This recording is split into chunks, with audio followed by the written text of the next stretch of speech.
இப்போ 1/4 கப் கொண்டக்கடலையை 7 மணி நேரம் ஊற வச்சு குக்கரில் 8 விசில் போட்டு எடுத்து வச்சுருக்கேங்க. இப்போ இதை எடுத்து தனியாக வச்சிடலாம். 1 டீஸ்பூன் தனியா, 5 காஞ்ச மிளகாய், 1 டீஸ்பூன் சீரகம். இப்போ எல்லாத்தையும் நல்ல வாசனை வர வரைக்கும் வறுத்துக்கலாம்.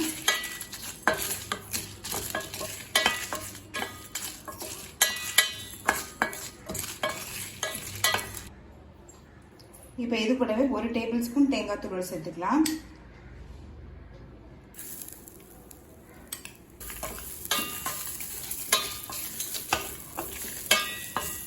தேங்காயை ஸ்லோலே வச்சு நல்ல ஈரப்பதம் போக வறுத்துக்கோங்க.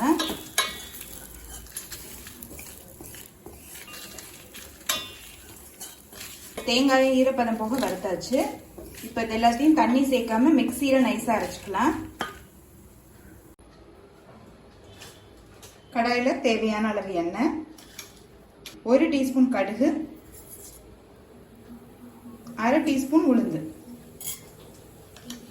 கொஞ்சம் கருவேப்பிலை, 2 காஞ்ச மிளகாய், கொஞ்சம் பெருங்காயம், 1 வெங்காயத்தை சேர்த்துக்கலாம்.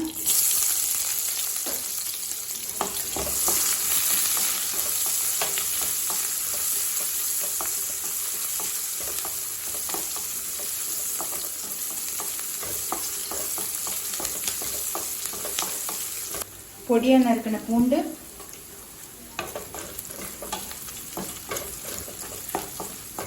நீங்க விருப்பப்பட்டீங்கன்னா இஞ்சி பூண்டு பேஸ்டா கூட போட்டுக்கலாங்க. இப்போ வெங்காயம் நல்லா வதங்கிடுச்சுங்க.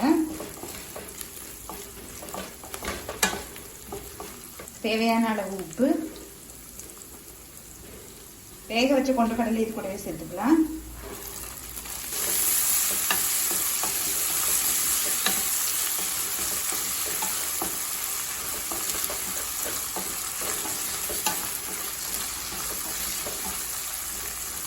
அடுத்தது நம்ம அரைச்சி வச்சுருக்க பொடி இது கூடவே சேர்த்துக்கலாங்க.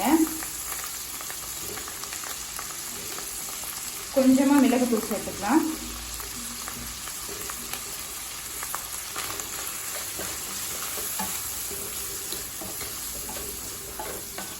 பொடி சேர்த்துட்டு லேசா வதக்கினா போதுங்க.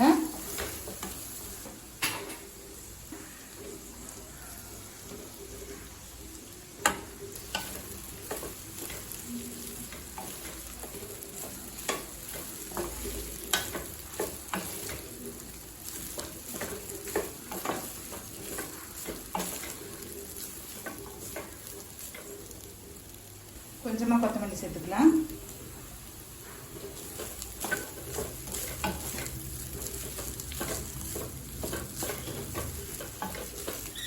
எல்லாத்தையும் நல்லா மிக்ஸ் பண்ணியாச்சு. இப்போ சுண்டல் சாதம் ரெடி ஆயிடுச்சுங்க. சர்வ் பண்ணிடலாம்.